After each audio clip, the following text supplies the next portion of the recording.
Welcome back to Fickle Sports, and it's score prediction time. Once again, it's that time of the week. Alex, give me a little twirl, give me a little dance. How excited are you? I'm not dancing nor twirling for you. Don't get us banned on YouTube straight away. But if we were to get banned, it's because you put me in a fucking Mexican mask, okay? So I'm coming. I think that's within the rules, I hope. We are reviewing our game week scores, and as you can see on the screen, your boy, he made it.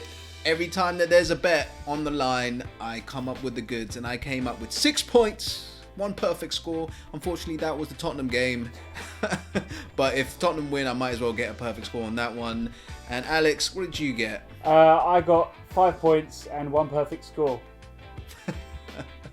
It's a good performance, but it was not enough to beat me this month, and I ended up with 22 points. Alex won 16, so that means Alex is indeed doing that payoff next episode. It can't get worse than a wrestling mask. That's all I can think of. Let's go through. For those of you who filled in our survey and took part in your own predictions, we're going to go through your scores right now. Just a reminder that you get 1 point for a correct score and 1 point for a correct result and 2 points for a perfect score. So here we go, as quickly as I can. RG Bags got a total of 3 points. 8 points, sorry. 8. He got 8. And what? Yeah. And you were gonna say he's got 3 points. I was gonna reckon he got 8 points, okay, and 3 perfect scores. Oh wow. But he wasn't the best. Oh, what? Carl, the Aston Villa fan. It wasn't a good weekend for him all round. He got a total of 4 points. VJ Garung, I hope I said that right. He got a total of 7 points. It's a very good score and 1 perfect score. Did Fella, that's his YouTube channel by the way. He got a total of 3 points. That man S again. He got a total of 9. Wow. He's done it. He smashed the game. He or she got a total of 9. Yeah. My bad. But not the best perfect score. They only got 2 perfect scores. And finally, S.W got a total of 6 points. So we were very average this weekend. But a total of 9 points. That's a very, very good score to get. So well done, S. Well done indeed. So, first game is Friday at 5:30, and it is Brighton versus Burnley at the MX Stadium. Brighton, their last game was against Tottenham, and you know what, right? I actually think they played really well against Tottenham. Yeah, they did. Yeah, the story of their season, really. Yeah, well, the thing is, when I watched the West Brom game, I feared for them a little bit against Tottenham because I was thinking they didn't play that well against Brom, and they didn't deserve to. They didn't deserve the 3 points on the day, so I was thinking, are they now going to have that downturn in kind of performance and maybe carry that into the Tottenham game and not play as well, like have that little knack of that little hit on their confidence? But they actually played really well against Tottenham. I think they was unfortunate to come away with a win. There's some pretty shoddy refereeing decisions in that game as well. I didn't think it was a penalty. In all honesty, I think what the Kane one. Yeah, I think Kane knew exactly. He's very smart doing what he did. Don't get me wrong, but he literally just looked at the player and was like, "Yep, I'm just gonna put my back here," and the guy's like 2 feet off off the ground, and I'm gonna make it look like I got clattered. But I think there were 3 big decisions, and I think he got all 3 wrong. I don't think Tottenham's was a penalty. I think Brighton should have had a penalty, and I think Brighton's goal should have been disallowed because I think Højbjerg got fouled. How he looked at that numerous times and was still like, I don't think that's a foul. But don't know. I think you hit the nail on the head. It was another good performance, but we said this time and time again with Brighton, they need to start turning good performances into 3 points, or it is really going to be a difficult season for them. Yeah, really need to finish their chances. Burnley, on the other hand, is getting worrying. It really is getting worrying. It's kind of getting into relegation form. Well, it is relegation form, really. And, against Chelsea, that first goal to concede was really, really terrible. I mean, like Pope, I don't know what Nick Pope's doing there. He just might as well not have been in goal there. He just left the whole side of the goal open there. And then second goal, just leave Kurt Zouma open with a free header. in the box like that. That's very un-Burnley-esque, and I won't even talk about the third goal because it was that bad. And last week before, they worked so hard against Tottenham and should have got a result there, but you couldn't say the same thing against Chelsea. Yeah, 100% agree. And that's 2 games in a row now, that Burnley have conceded from set pieces. So I don't know what's going on at Burnley, but it certainly is not the Burnley we're used to. Yeah. But score predictions, yes. What are you going for? I'm going 2-1 Brighton. Oh, too many B's, too many B's. Then. Oh, close. Don't hold me to that. 2-1 to Brighton Hove Albion. Right, okay. The fact that Brighton can't finish their chances and Burnley struggle, I'm going for a 1-1 here. Next up is Southampton versus Newcastle, 8 o'clock on Friday at St Mary's. And Southampton, wow, they are really starting to show what a good side they are. It's so impressive to see Ward-Prowse. You know, the casual fan might not know how good his set piece taking is, but yeah, they do now. If you don't know do now, then you're in trouble.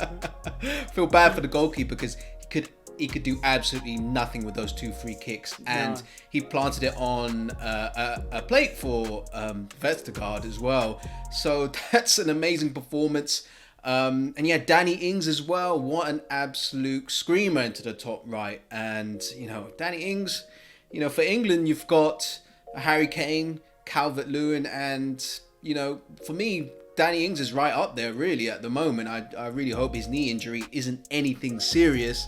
But yeah, I would pick Danny Ings even over Calvert-Lewin as an overall player. But it's really impressive for Southampton. They got away with that at the end because Aston Villa did give them a proper scare right to the very end. Yeah, well, Southampton do seem to be one of those teams where is a bit Jekyll and Hyde, in the 2 halves.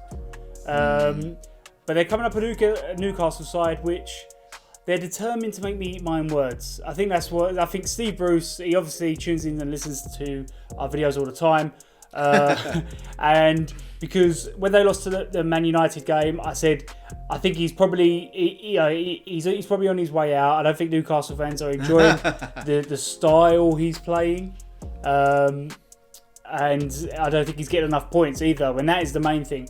But since then, they got a credible draw against Wolves, where I don't think they played that well. But then against Everton, they did play better, and they got all 3 points. So slowly, I am starting to feel some of those words re-enter. Yeah, they're out to prove you, not anyone else. Yeah. Not any internal motivation to do well, just you. I still do believe that many Newcastle fans feel they have a higher expectation than the Steve Bruce way. But 3 points is 3 points. That's 4 in their last 2 games. So you can't discredit them too much, but it will be a tough game against Southampton. What's your predictions for this one? I am going 2-1 Southampton. I think Southampton, bit of a hot streak. I think they're scoring way more goals than their XG is. So I'm going to plump towards them. I just had to double check there what prediction I wrote down beforehand. And guess what I've gone for? 2-1. Southampton. No, 3-1. Close. I think we know what Southampton's going to turn up. It's whether or not we know which Newcastle is going to turn up. Next up, it is Everton versus Manchester United, and it's the first game on Saturday at 12:30. Now, I know we just spoke about Newcastle being a team that are determined to make me eat my own words. Everton are another team who's trying to do that, but in the complete opposite way. Because just as I was bigging them up and I was saying that, it seems Ancelotti has made some really good signings. He's managed to integrate them really quickly into that team. And I think it's from the draw since Liverpool, that 2-2 draw. They've now lost 2 on the bounce. And so you should stop praising any teams. You're hurting these fans. I should stop talking about football, maybe. I think because if I say they do well, they do bad. If I say that. And the thing is, against Southampton, it was a team, Southampton, as we just said, they're very much a team in form, so you can forgive Everton a little bit for struggling to get a result against them. But I think Newcastle, this new kind of Everton side that they were playing really well, they should have hoped to at least get a point against Newcastle. They ended up getting none, and it wasn't really a good performance by them. I don't think they played particularly well. But I think they will be hoping that they can pick back up again against Manchester United side, who as well aren't playing that well. Yeah, Man United really, really struggled against Arsenal. They didn't have a way out of possession out of their own half. I think Arsenal put a really intelligent press on them, and you felt that Solskjaer really got outsmarted by Arteta, which is not something you really want to hear tactically.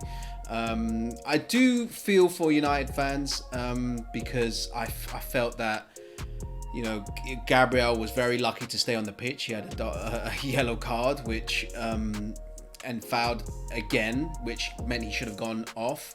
Yeah. But you really hope that after such a poor first half, you really think that Solskjaer would get the players in at halftime, rally round, let's change it up tactically. They did a bit, but at the end of the day, it was the same thing. They just couldn't get out, and Arsenal were the pluckier side and more energetic and first to every ball. I think the biggest concern, if I was a Manchester United fan, would be it's the same criticism that I had against Chelsea. Now, we are taking out the very good performances against Champions League. We're not taking them into account. But against Chelsea, it was too little too late, and there wasn't enough risks being taken, even if they're calculated risks. And in the end, I think Arsenal were the gutsier of the two, and they deserved the 3 points. It kind of showed that Man United's best chance was basically El Neni smashing the ball into Leno's face, which the ball then hit the post in the second half, which Man United at Old Trafford, you really need to be turning the screw against these teams. Yeah, 100%. What's your score prediction for this one? Ooh, you know what? I'm going Everton 2-1. I think they're going to get back on track. Solskjaer, they got the quality, but they just don't know what Man United's going to turn up. Well, I think it's going to be a little bit more evenly matched. I'm going with a 2-2. Ooh. Next up is Crystal Palace versus Leeds United, Saturday at 3 o'clock at Selhurst Park. Now, Crystal Palace, right?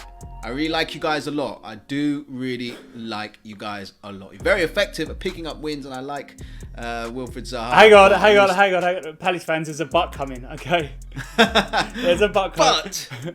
But I'm going to start losing interest if you stop, defending serious and tracking back and properly pressing teams, because if you don't do that, you're going to end up with results like this. Like, okay, fair enough, the opener, it was a very good shot from Nouri, who it was his debut, and that doesn't happen often. It was a kind of a sloppy-ish clearance, but their second goal, they didn't even pressure you that much from the throw-in, and they just walked in, and opponents had all the time in the world to slot that home. And at 2-0, is it harsh for me to say that the way Crystal Palace are set up, 1 or 2-0 and the game is essentially over? They don't try. Maybe, I don't know. Maybe that's a bit harsh. I feel bad. I think they err more on the side of they want to keep that clean sheet and then try to add goals to the result as they can. They're not really a team that kind of go to and fro like Wolves or like Leeds, for argument's sake. Ironically enough, who they're playing.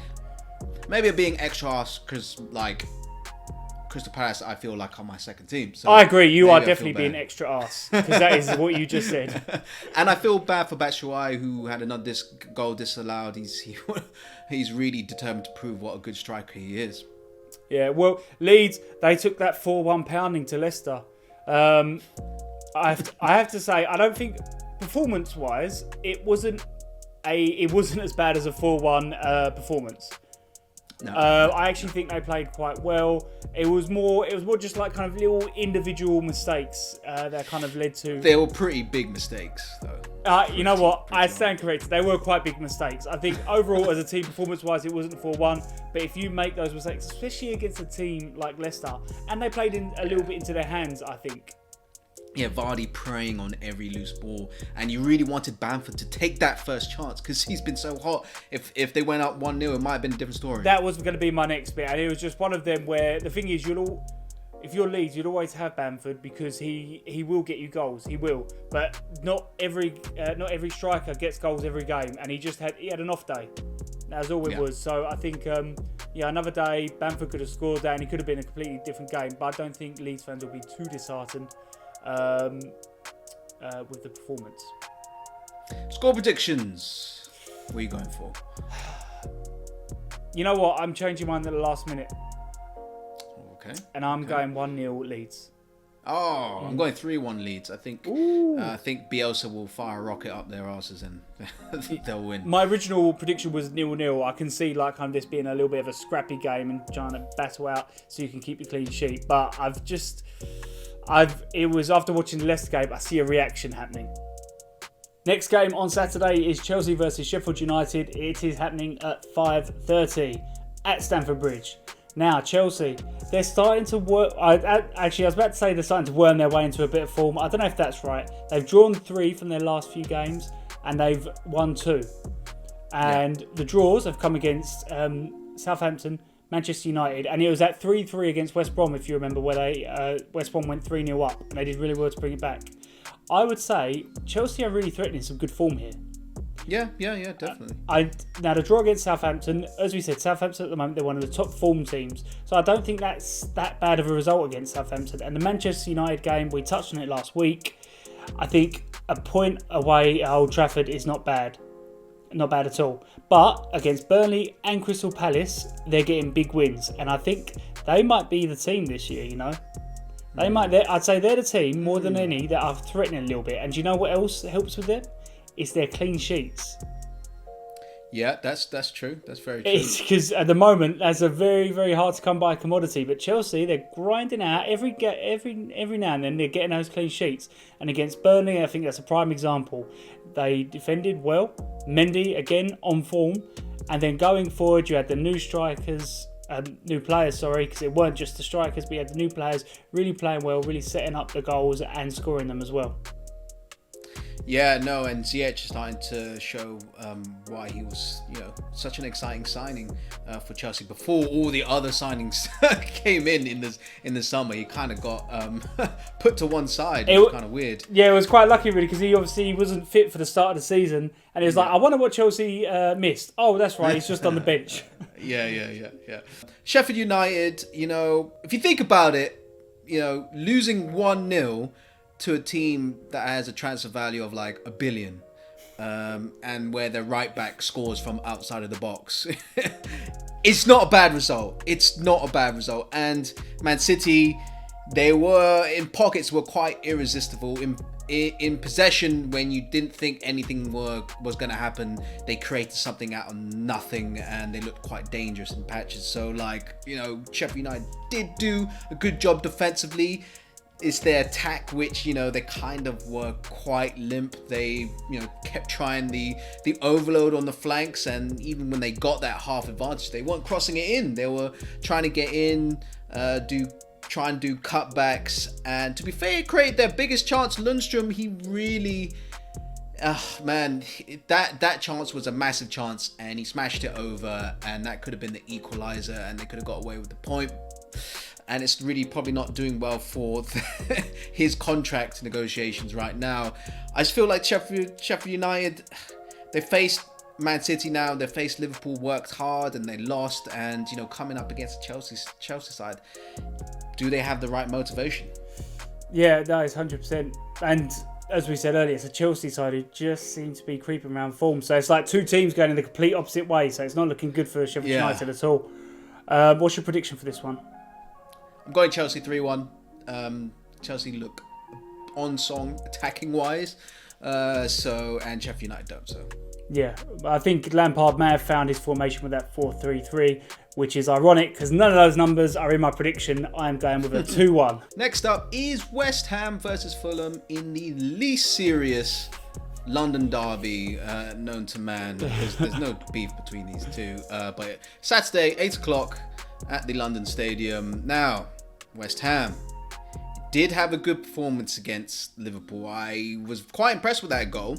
It was quite a nice move by you guys, but it boils down to that Masuaku, sort of like kick-ish, I know we touched on it, and so we won't go on it too much, but I do feel for West Ham with that one, only because it was the slightest of touches. It was silly, but you got to take into account who you're fouling, and Salah's gonna go down. And I don't know. I feel like Mane should have been ruled as offside.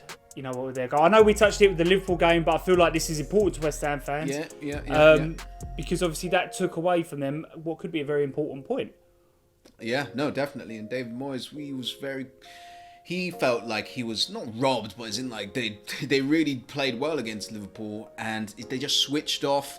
I was really annoyed with Fornals. You know, he could have put Bowen in on goal, just squared it, and they would have been level.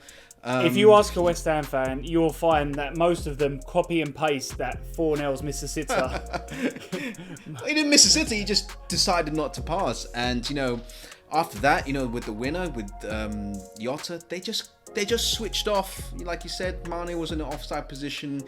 It just like everyone stopped moving all of a sudden, and yeah, he finished it, and you know, they couldn't take any of the spoils home. Yeah, so we move over to the west side of London with West. That made me think of Ali G there. We move over to the. He's not the one representing. He is not. It's Michael Jackson, isn't it? We move over to the west side of London with Fulham, and they've got their first win of the season, which could be a pivotal win. I think that first win is so important, especially when it's been that elusive at the beginning. It's been a bit of it's been a bad start, let's be honest. But that was a really good game for Fulham. I think they played really well. Mitrovic decided he's given up trying to score goals now. He is now the provider. And I think... So the second goal, the Aina goal, I think that was just a superb finish. That was an excellent finish. If I was a Fulham fan, what I would have really enjoyed was how well they put together that first goal. The play they did, they put it out wide. It was a brilliant ball win, and that Mitrovic header to put it on an absolute plate. So I think really positive signs for that win, and they'll be hoping. This is the first time in 6 games that West Ham have played a team where West Ham are probably going to be the team that are going to have to do the breaking down. So they might be able to nick a result here. Yeah, absolutely. Score predictions, what are you going for? I am going for, based on what I just said, I'm going for 1-1. Oh, okay. I'm going West Ham 2-1. I think they have the better firepower and they'll do it. But, you know. Yeah, I think you're forgetting how weird West Ham are. They will play all these top teams and get a result, and then they'll play Fulham and they'll lose 3-0. That's why I've gone in the middle. Clanger. Next up, West Brom are hosting Tottenham at the Hawthorn Sunday midday, and West Brom. I feel bad. I feel sorry for West Brom fans right now, because I feel as if they think Fulham are definitely the worst team and that they're better than Fulham, and to kind of lose 2-0 to Fulham against a team that's been leaking goals and hasn't had a lot of creativity. And West Brom themselves, they didn't have a lot of creativity as well. They had a long cross that was that went long and hit the bar, and that was essentially their only big chance. And other than that, you know, Grant was in on goal and he skewed it massively wide, and you know, they really couldn't create anything other than that. So I get the feeling that they'll be quite embarrassed about that result, and they will want to, you know, shove it under the rug as soon as possible and move on. But it's going to be tough against the Tottenham side in form. Yeah, before we move on to Tottenham, I think it's worth adding that how important it is to kind of beat your relegation rivals to really kind of try and get that 3-point gap. And let's not forget, there's a few issues going on behind the scenes, isn't there? You know, there's rumours that Bilic isn't happy with certain sales and that. So it's not looking good for West Brom. For Tottenham, I'm trying to get into Mourinho's mind here, which is a very difficult thing to do. It is a very difficult thing to do. I almost did my very bad Mourinho impression there, but I held it in. Because in the last 2 games, they've got 2 wins, but I don't think they've played particularly well. So would Mourinho be happy that even though they're playing badly, that they still get in the wins? Or would he, because he's a little bit of a perfectionist as well, will he be... That's a Mourinho special. What are you talking about? You go to Mourinho's restaurant, what's only one thing on the menu? Play terrible, get the 1-0. That's all. Well, it was 2-1 against Brighton. That was a order special to go. Well, yeah, so maybe he would be happy because it's that battle in Mourinho between whether he's a winner or a perfectionist. But against Brighton, I don't think they played particularly well. I want to say Brighton were the better team. I don't think. I I don't think Tottenham created enough chances. I think a lot of Tottenham fans are looking forward to when we can have Ndombele and Lo Celso playing together. So I think when them two both play, there's a lot of creativity and it's a lot quicker on the ball. Whereas I think when it's either Sissoko or Winks, it's just that little bit slower and they just create that little bit less, which can be the difference between them creating chances and them not. But they will be happy that Bale got his first goal. They'll be hoping the first of many. They've been waiting for that one. But I think coming up against this West Brom side, I think Tottenham will be looking to score quite a few goals against them with how they're playing. Yeah, score prediction. I can't see anything other than a 2-0 win to Tottenham. I just don't see it. I'm going 4-2 Tottenham. Yeah. Results. That's all that matters for Mourinho. Next up is Leicester City versus Wolves. It's happening on Sunday at 2 p.m. And what a performance it was by Leicester City in their last game against Leeds, running out 4-1 winners. And I just want to quickly, before we kind of go into the performance and a little bit of their previous games, I'm going to get it wrong. I think it's Uda. How do you? I don't know. The Turkish player is number 19 on loan from Roma. I've known. Just say it and apologise straight away because we know you got it wrong. It's worse because I've known about him for a while because of Football Manager, shamelessly. But I butchered it. But what an assist though! That little dink over the goalkeeper. You just done to. Yeah, you didn't realise it was an assist when you first saw it live. No. Then you saw the replay and you're like, oh, that's really. He was like, oh shit, he meant that. But that wasn't the only kind of. It was a fantastic penalty. It was good finishes by Leicester all round. I think it was a really good game for them. They have their main man back and firing. I don't think it's a coincidence that since he's been back, they beat Arsenal and Leeds. I think, which is two really good results. So I think confidence will be creeping up for Leicester again, and they'll be hoping they can get back on the form that they was on before they went out smashing City 5-2. Yeah, and Wolves, very confident game. They looked really good, pressed, forced Crystal Palace into mistakes. I feel as if the Wolves fans might have thought that this game was a potential banana skin, with Crystal Palace, liking to sit deep and counter-attacking, and Wolves not really scoring at a high clip. They've been scoring basically a goal every game, but great Premier League debut by Ait Nouri. I gotta apologise for that already. Both of us are just butchering these players' names. We don't mean to. It was a great shot from a loose-ish clearance from Crystal Palace, and you know what? Pounced on Crystal Palace from the throw-in. Easy goal to set up, and they looked very comfortable. They were going in behind Crystal Palace like almost at will.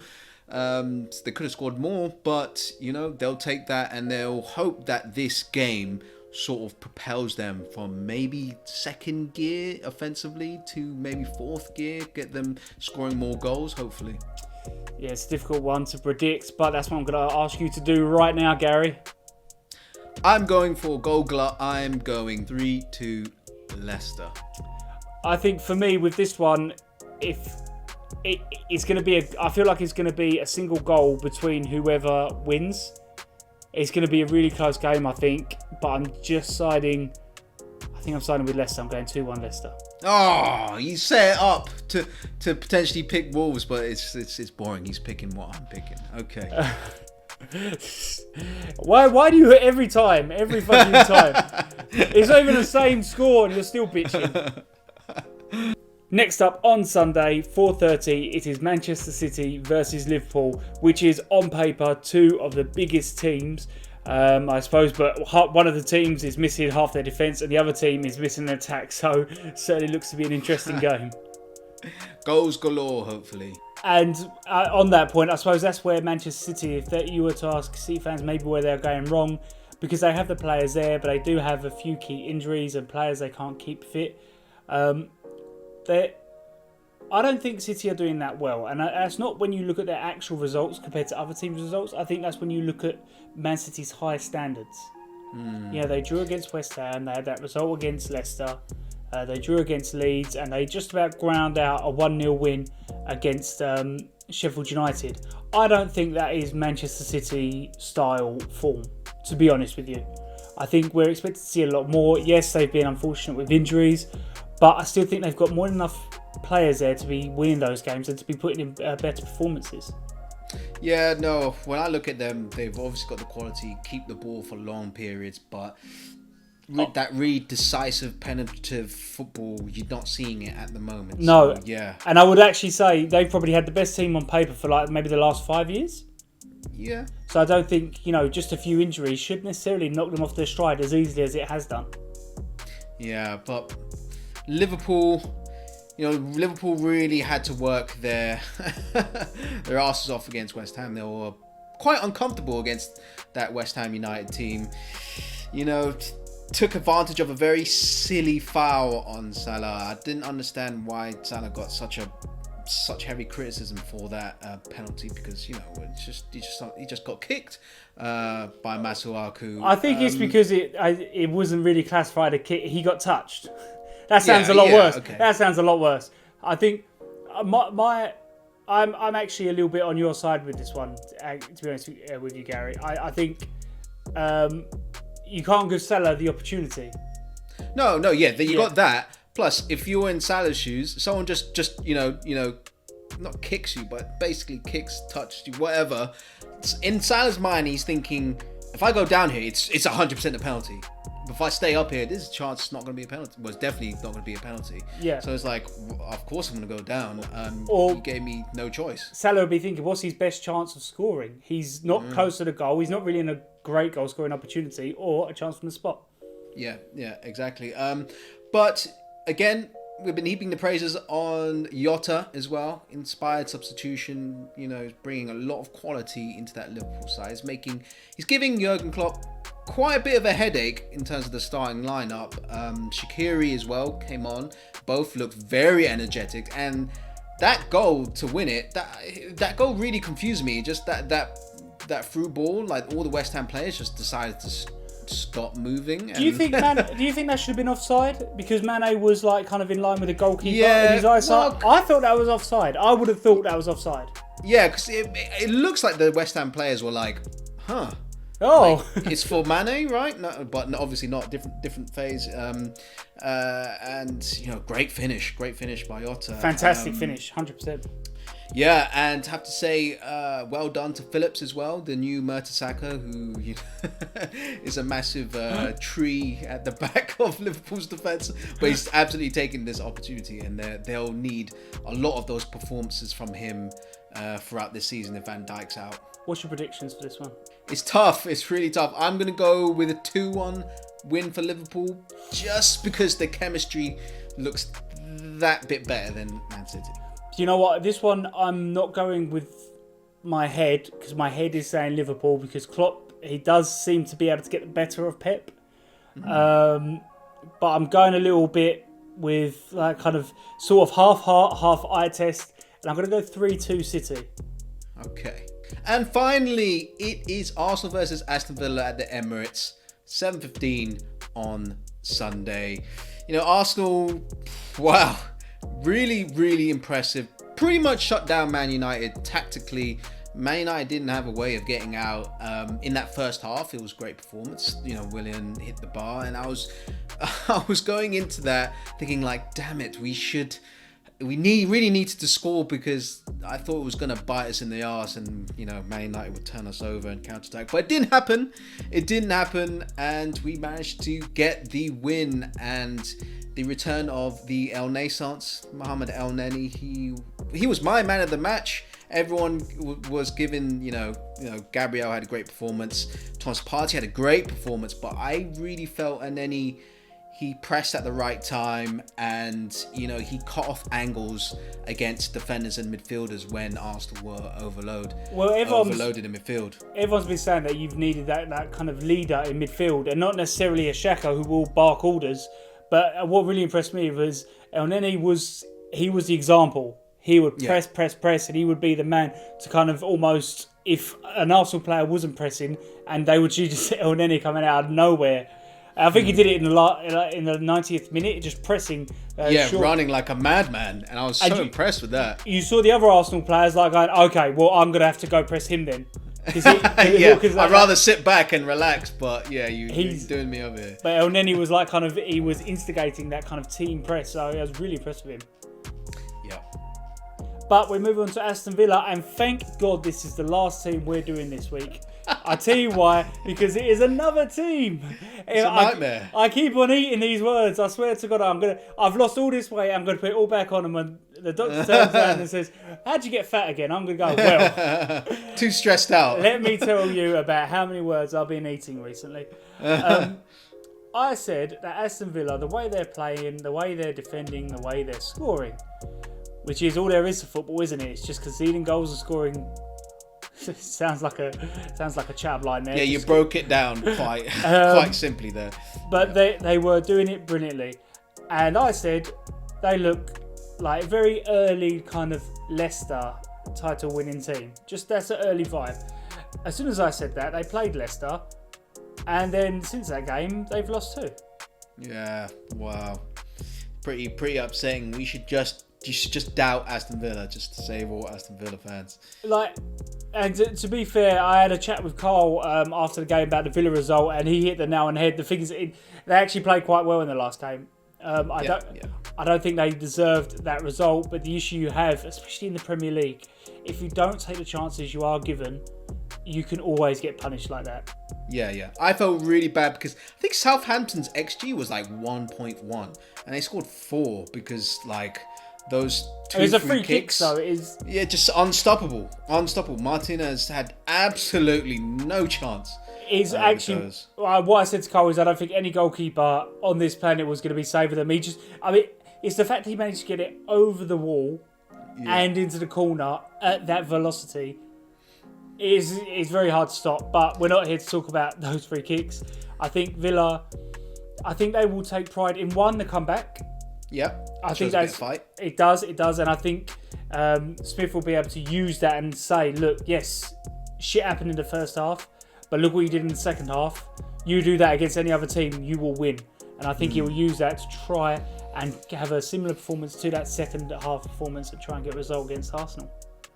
So what do you think the score's going to be? This is a tough one in my mind. Really what are you going for? You go first. I'm actually going 2-2 because I think Arsenal might slip up after doing so well against Man United, and Aston Villa are a very dangerous team. They really like the counter-attack, and Aston Villa done over Arsenal at the end of last season as well, so they've got a minute. They did. I'm going with 2-1 Arsenal, only because if you look at the two sides, like kind of performances, I think form-wise it's quite similar, but I think confidence-wise, I think Arsenal are looking a little bit more confident. Ooh, and that might just... You are right. Yeah, that might just give them the edge. But as always, I do enjoy the conversations with Carl. I'm sure he's going to tell us what he thinks. And certainly for me and him, I'm supporting Villa for this one. Hopefully Villa do get a result and prove me wrong. Again. Yeah. Sorry, Carl. We're enemies this week. I will not acknowledge your existence this week. But anyway, that is all for our score predictions. Our score predictions are on screen right now. Don't forget to fill in the survey in the link below and send in your score predictions. Yes. And we'll see you next time. Yes, do take part in that. And we'll see you next time.